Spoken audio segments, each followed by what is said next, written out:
Halo semuanya, selamat datang kembali di channel Baca Alur. Pada video kali ini kami mau mengulas alur cerita dari film Qorib-Qorib Single. Film ini merupakan film yang dirilis pada tahun 2017 dan diproduksi oleh Z Studio serta disutradarai oleh Tanuja Chandra. Film ini mengisahkan seorang janda karena ditinggal mati oleh suaminya yang memutuskan untuk mencari pasangan lagi di sebuah platform kencan online yang bernama Aptalk Single. Oke, langsung saja kami bacakan alur ceritanya.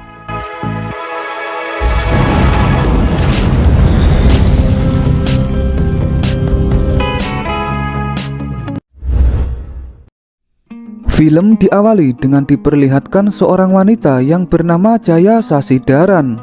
Ia menghadiri pernikahan temannya yang berjodoh dengan seseorang yang telah ditemui di aplikasi Tinder. Sepulang dari sana, Jaya juga jadi mulai berpikir mengenai hidupnya yang telah lama menjanda setelah 10 tahun kematian suaminya. Sehingga kini ia menjalani hidupnya sehari-hari secara sendirian. Saat ia sedang overthinking, tiba-tiba ia mendapat voice call dari adiknya. Jaya jadi langsung ceria mendapat telepon dari adiknya yang tampak sudah kangen dengannya. Keesokan paginya, Jaya menjalani rutinitas pekerjaan di kantornya sebagai manajer. Teman kerja di kantornya ada yang menasehati Jaya agar segera menikah lagi agar tidak selalu sendirian. Mendengar nasihat temannya itu, Jaya jadi mulai memikirkan untuk menikah lagi. Sepulang dari kerja, Jaya mencoba peruntungan untuk mendaftarkan diri di sebuah platform kencan online yang bernama Aptalk Single. Ia mulai mengisi biodatanya di situs itu mulai dari pekerjaan, hobi, dan umur. Tak berselang lama, seusai ia telah selesai melengkapi biodatanya, ia mendapat begitu banyak kotak masuk dari lawan jenis yang tertarik kepadanya. Namun, banyak di antara kotak masuk itu berupa pesan yang cukup nakal. Melihat hal itu, Jaya jadi langsung kaget karena ia tak menyangka dirinya menarik banyak laki-laki yang menyukainya. Lalu keesokan paginya ia mendapat satu kotak masuk dari laki-laki yang memiliki hobi yang hampir mirip dengannya yang bernama Vyogi. Mengetahui hal itu, Jaya jadi tertarik untuk mencoba berkencan dengan lelaki itu. Setelah itu, Jaya mulai bersiap-siap untuk bertemu dengannya dengan mulai melakukan perawatan wajah di sebuah salon. Seusai itu, Jaya segera mencari tempat di sebuah kafe sebagai tempat untuk bertemu dengan Vyogi.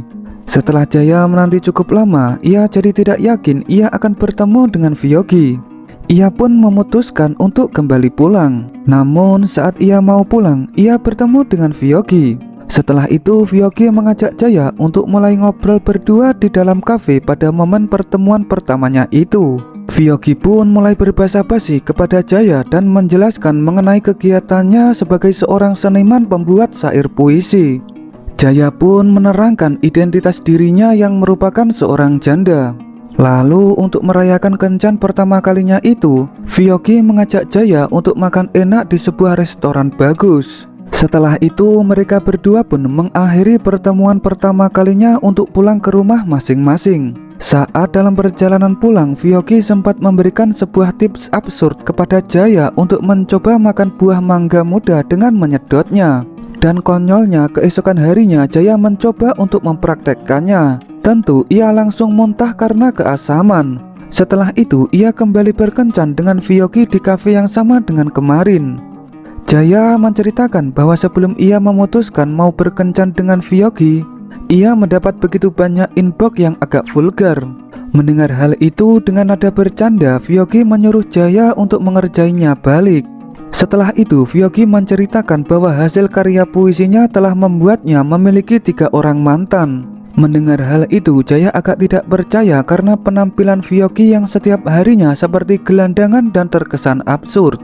Lalu untuk membuktikannya, Vyogi mengajak Jaya untuk menemui ketiga mantannya itu. Namun Jaya tak begitu tertarik dengan hal itu. Lalu tak lama kemudian ia mendapat telepon dari keponakannya yang sedang belanja di mall. Sehingga terpaksa Jaya harus mengakhiri pertemuannya dengan Vyogi di hari itu. Saat Jaya membelanjakan beberapa pakaian kepada kedua keponakannya, Jaya jadi berubah pikiran. Ia jadi penasaran dengan ketiga mantan milik Vyogi. Lalu ia segera menelpon Vyogi bahwa dirinya mau ikut menemui ketiga mantannya dengan berpura-pura sebagai sepupunya. Setelah itu Jaya pulang ke rumah untuk menyiapkan bekal dan pakaian yang akan dibawa esok hari sambil menjawab face call dari adiknya. Namun di saat malam hari Jaya jadi ragu untuk melakukan perjalanan trip berdua dengan Vyogi. Keesokan harinya Jaya memutuskan untuk membatalkan perjalanan dengan Vyogi dengan tidak jadi memesan tiket pesawat terbang. Namun aksi Jaya itu diketahui oleh Vyogi. Alhasil mereka berdua pun jadi berangkat bersama dengan memesan 2 tiket bisnis di bandara.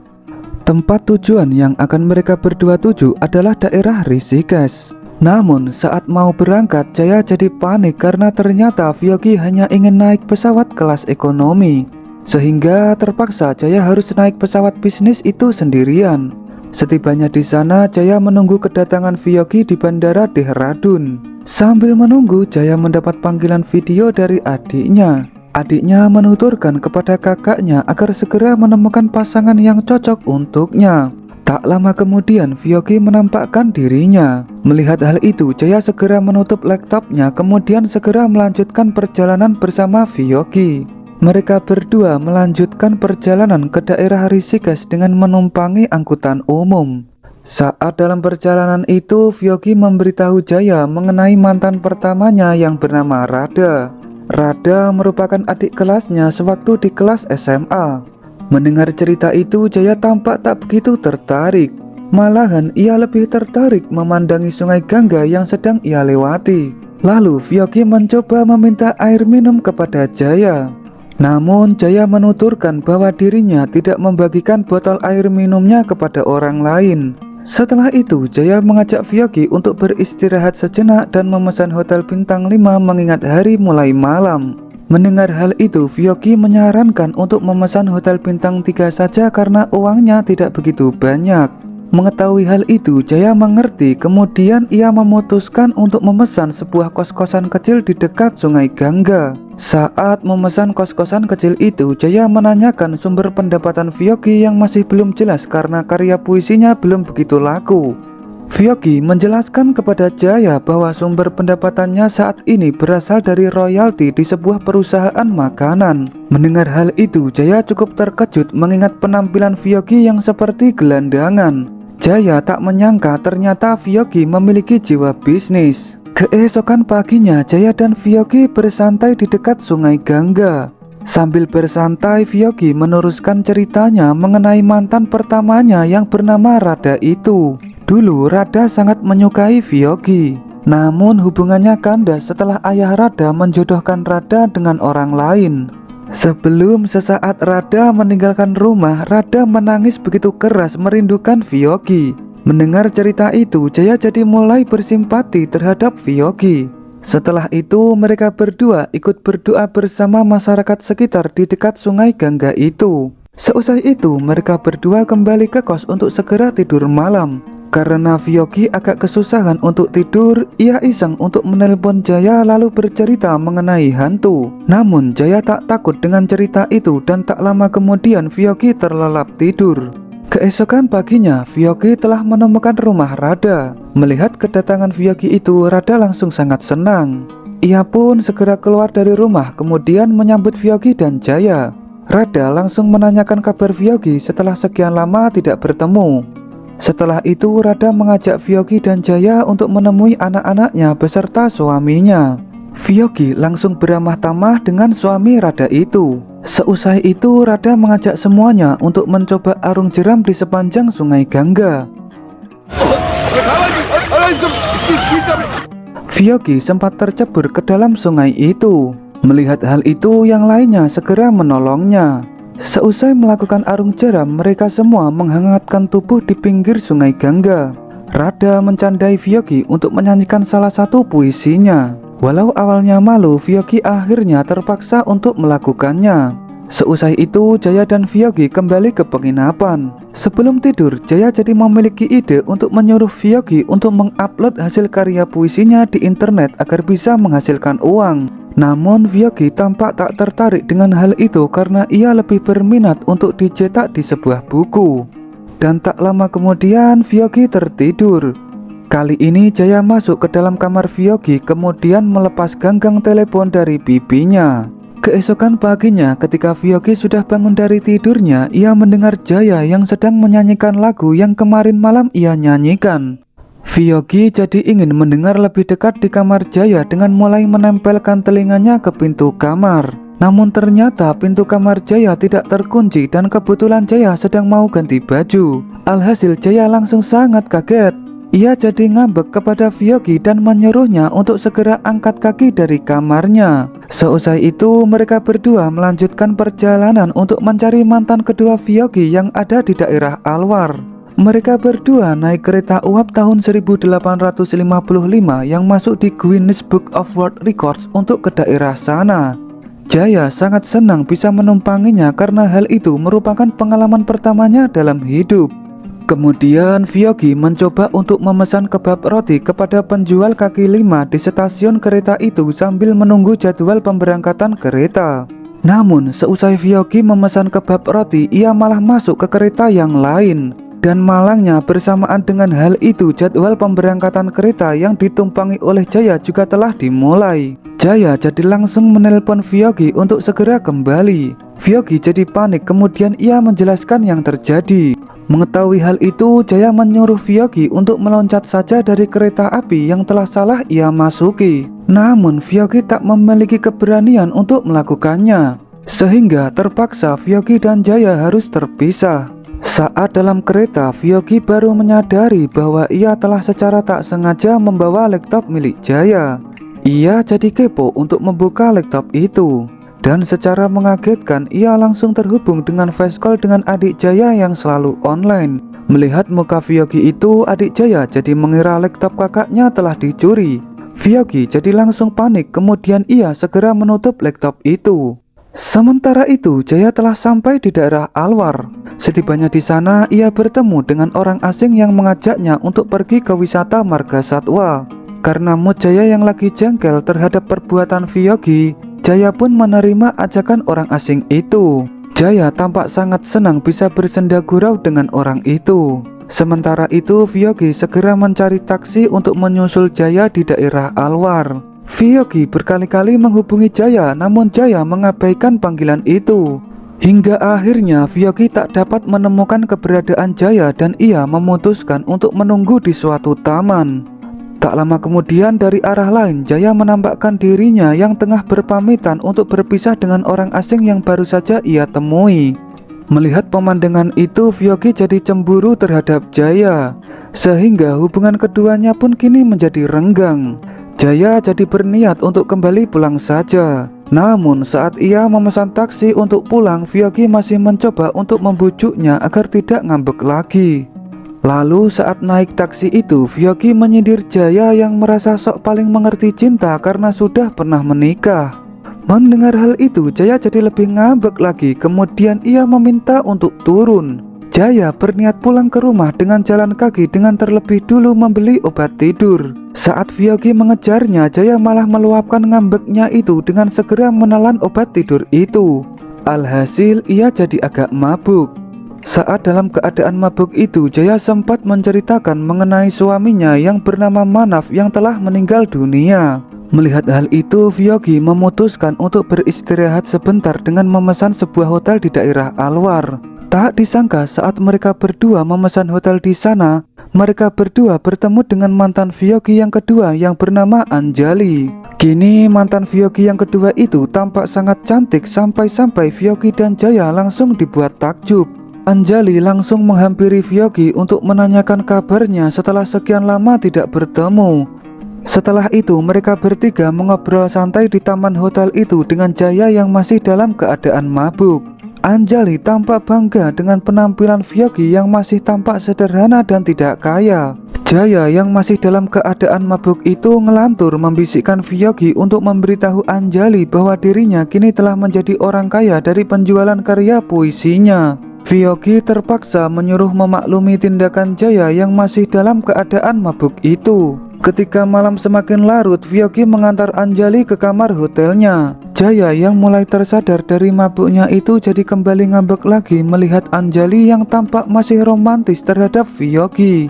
Jaya menyuruh Vyogi untuk segera pergi menemui Anjali. Namun Vyogi tetap bersama Jaya meskipun Jaya mulai tak terkendali mabuknya dan akhirnya ia terlelap tidur. Melihat hal itu, Vyogi segera membawanya ke kamar hotel yang telah dipesan. Keesokan harinya saat Jaya terbangun dari tidurnya, Vyogi menceritakan kejadian Jaya yang telah mabuk tadi malam. Di hari itu sepertinya Vyogi telah berhasil membuat luluh Jaya hingga ketika Vyogi mendapat panggilan telepon dari Anjali, Vyogi mengacuhkannya karena ia masih menikmati dalam memandangi wajah Jaya. Hingga akhirnya Jaya mengangkat telepon itu, kemudian ia memutuskan untuk pergi setelah melihat hubungan Anjali terhadap Vyogi yang tampak masih tertanam benih-benih cinta. Tentu Vyogi tak membiarkan Jaya pergi. Ia segera mengejar Jaya yang mau pergi mengendarai taksi jurusan Gangtok, tempat di mana mantan ketiga Vyogi berada. Vyogi mencoba menghibur Jaya dengan lantunan syair puisinya agar tidak lagi cemburu terhadap Anjali. Lalu secara mengejutkan Jaya menuturkan bahwa sebenarnya sedari awal ia sudah berencana untuk pergi ke Gangtok untuk menemui satu-satunya mantannya yang bernama Sitkong Sarma. Kini mantan Jaya itu telah menjadi seorang pengusaha sukses. Mendengar hal itu, Vyogi jadi agak kecewa mendengarnya, karena pasalnya ia mengira Jaya tidak memiliki mantan sama sekali. Vyogi jadi mengurungkan niatnya untuk menemui mantan ketiganya yang bernama Gauri. Lalu ia menuturkan kepada Jaya bahwa ia telah memesan 2 tiket pesawat terbang untuk kembali pulang nantinya. Vyogi menuturkan bahwa ia akan segera lekas pulang setelah menemui mantan ketiganya dan ia akan menunggu Jaya untuk pulang bersama seusai Jaya juga telah menemui mantannya. Lalu Jaya mengajak Vyogi untuk menunggu mantan Jaya di sebuah kafe. Jaya tampak ceria mau bertemu dengan mantannya itu. Melihat perjalanan yang telah dilalui bersama, Vyogi sudah tak kuat menahan kekecewaannya, kemudian ia pergi dari kafe itu. Mengetahui hal itu, Jaya langsung memprotes tindakan Vyogi yang tampak egois. Bagaimana tidak, selama Vyogi menemui mantannya, Jaya selalu rela untuk menemaninya. Dan kini ketika Jaya mau gantian menemui mantannya, Vyogi dengan egois tak mau gantian untuk menemaninya. Vyogi mengacuhkannya sembari menuturkan kepada Jaya bahwa ia kecewa karena ia telah menyangka Jaya sudah tidak membuka pintu hati kepada orang lain selain dirinya. Dan tak lama kemudian Jaya telah bertemu dengan mantannya.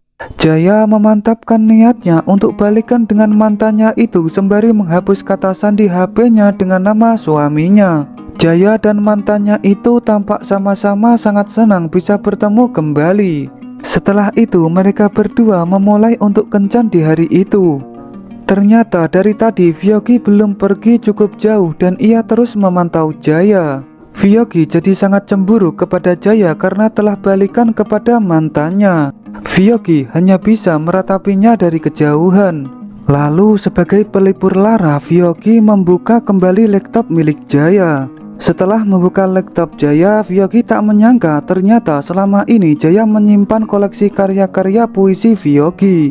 Dan tak lama kemudian Vyogi mendapat face call dari adik Jaya.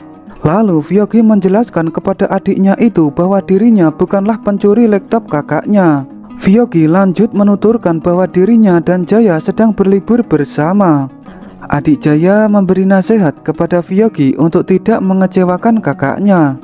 Mendengar hal itu, Vyogi jadi tidak menyerah, kemudian ia segera kembali untuk mencari Jaya. Vyogi menguatkan tekadnya untuk menjalin hubungan dengan Jaya ke tahap yang lebih serius. Saat ia mencari Jaya, ia berhasil menemukan Jaya yang sedang menaiki gondola. Saat Vyogi mendekatinya, tampak Jaya sehabis menangis karena di pipinya terdapat aliran air mata. Sepertinya mantan Jaya telah membuat suatu luka hati kepada Jaya. Vyogi memanfaatkan momen itu untuk mengajak Jaya menjalin hubungan ke jenjang yang lebih serius sembari memberikan botol minumannya kepada Jaya. Melihat niat tulus Vyogi, di hari itu Jaya menerima Vyogi sebagai kekasih barunya dengan ditandai ia menerima botol minum Vyogi. Nah, itu tadi alur cerita dari film Qorib-Qorib Single yang dirilis pada tahun 2017. Pelajaran yang bisa kita petik dari film ini adalah ketika kita menjalin suatu hubungan yang baru, terkadang orang baru itu lebih bisa mengerti dan setia seperti Vyogi di film ini. Baik, sekian dari kami. Jangan lupa like, komentar, dan subscribe channel ini agar tidak ketinggalan dengan updatean video terbaru dari kami. Jika ada salah kata, kami mohon maaf dan sampai jumpa di video kami selanjutnya.